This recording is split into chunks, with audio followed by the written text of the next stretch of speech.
Action! Welcome back! Why are you so angry? Okay, no, I'm focused. Welcome back to our sister episode where we walk you through my renovation. We went through all the layout episode 1, then we discussed all the finishes and the pretty things, and now we're gonna talk about the actual construction and some of the problems or issues we encountered and how we solved them. The nitty gritty. The nitty gritty. The reality in construction is that there's always gonna be like changes that need to be made based on site conditions. And we wanted to chat today about some of those things during Project Sister that we needed to address and changes we made during construction. So we have 3 particular things that we thought it would be interesting to chat about. We can give you some info about what the challenges were and what the decisions were that we made to solve the problems. Exactly. We're problem solvers. That's right, the problem solvers. Sounds like a job for the problem solvers. So when we started the project, our intention with the addition was basically to upgrade the HVAC so that it would be in the addition, obviously, because the new space needed to be heated and cooled. The challenge was the existing HVAC was not a super great system, it was not very efficient. So our HVAC designer suggested that we might want to upgrade the entire system, which we thought was a great idea. The house is quite wide, so there is a central structural beam that runs from front to back down the middle of the house. You can see in this before picture how it just hung from the ceiling and was very ugly and like it was a mess. The ceiling was a mess before. Also, the before picture is really what not to do because they just did a surface mounted beam and just drywalled it. No explanation. It didn't build into anything. It was just there. It was just there. So in a perfect world, we would want it to be flush mounted, so it would be invisible.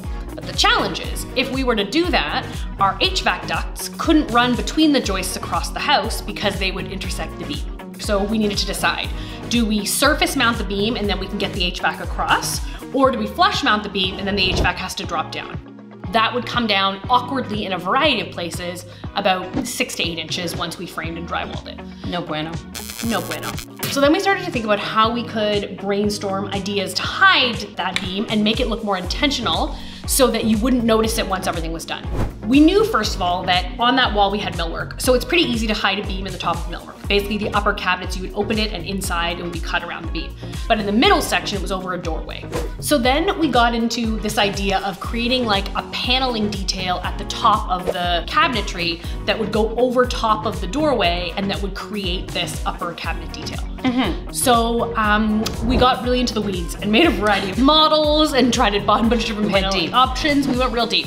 But in the end, we were really happy with how it turned out. When you walk into the space, you don't see the beam at all, and it doesn't draw your eye, and it's there, but it's not something you would ever notice. It's not a feature, it's just gone, which is great, and really having this like doorway framed and cabinetry looks really awesome and kind of goes with the vibe of the house, but really it helped us with the HVAC, and it helped us hide that beam. That kind of change having to be made on site is something you'd often come across in construction, and this is why it's really helpful when your designer is involved from start to finish, because most of our job is solving those problems. Like picking all the things and making it all look great is part of our job, but I would say the bulk of our work happens during construction, solving these problems and making sure that at the end of the day, we still have the structural elements that we need, but also we're not sacrificing the aesthetic to make it work. It looks great. So that was our first one. Okay. Second. Ooh, yeah. So my husband had many ideas during the planning and renovation process, and we listened to all of them. Link. But this was a great idea. We're doing an addition on the 2nd floor, and the new room is the principal bedroom, the principal suite, and he wanted to have a vaulted ceiling to get more height and just to make the room feel more grand, I suppose. So first I rolled my eyes and said, it can't be done. But then I went to my designer and I said, it can be done.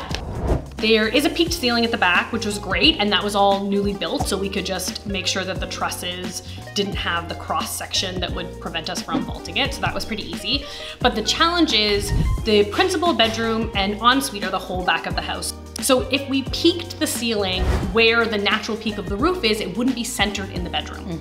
So in real life, the peak is a bit taller and it's a bit more to one side, but what we did was create another peak underneath that peak that would center right down the middle of the room, centered on the windows, and also centered between wall to wall, but actually centered between the wall of the ensuite and the front of the millwork on the other side. So it was a lot of like mapping it all out in advance and drawing it all up and making sure that everyone was clear on where exactly this was to fall, from the framers and the window installers, just making sure we got all of our dimensions exactly perfect, so that when it's all done and the chandelier is installed, it's hanging from the center of the peak and it's landing right in the middle of the bed, which is falling in the middle of the 2 windows. When they first put up the ceiling, I remember the contractor texted me and he was like, it's all up. He's like, but just remember, right now it looks uneven because the millwork isn't in. Once the millwork is in, it'll look centered. Right now it's 2 feet off. But that was a change we made during construction that I think made such a great difference and was a really impactful addition and just involved a little bit of plotting out to make it happen. For sure. Thanks for that idea, Maddie. You're so smart. So the third change to site that we made. On-site challenges. Maddie wanted to add wainscoting into our dining room and we thought it was a great idea. So we did it. We loved it. Then we loved wainscoting. We encountered a problem. This, I would say, was more minor. In this case, we had a window. So we were doing wainscoting around the window and then we did these smaller panels on the bottom, which Jenna, when it got installed, kept pointing out how much she loved them because they look so charming. Once all the mechanical and the electrical went in, we noticed that there was one panel that was going to be wainscoting and the locations of both the outlet and the return were interrupting the wainscoting. So we talked about different options with the carpenter and we're like, we could do it like this, we could modify it like this. But in the end, we decided to move the vent and got rid of the outlet. When you're working with trades that really value their work and really take pride in their work, they're willing to make adjustments like that, you know, later on in the process than would be ideal in order to make it look the best that it could. And we were really happy the contractor was fine to make that change because it made it so much better. Yes. Worked Good with thing you good guys trades. had that arm wrestle and he agreed to do it. Exactly. I won. Yeah, thanks for joining us. So, the moral of the story in this episode is there's always going to be adjustments based on site conditions, and part of our job is helping you figure those things out and making sure that they have the best possible result. So keep that in mind when you're planning a renovation and make sure that you have the bandwidth to deal with those challenges and don't get super frustrated when they happen. Just try to move forward and brainstorm solutions. The only constant in life is change. So Fact. This is not just an interior design lesson, this is also a life lesson. Oh, wow. You gotta figure out how to problem solve.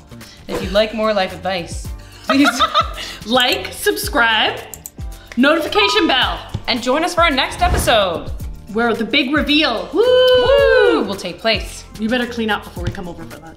It's gonna be, there's still a lot to do. Thanks for watching.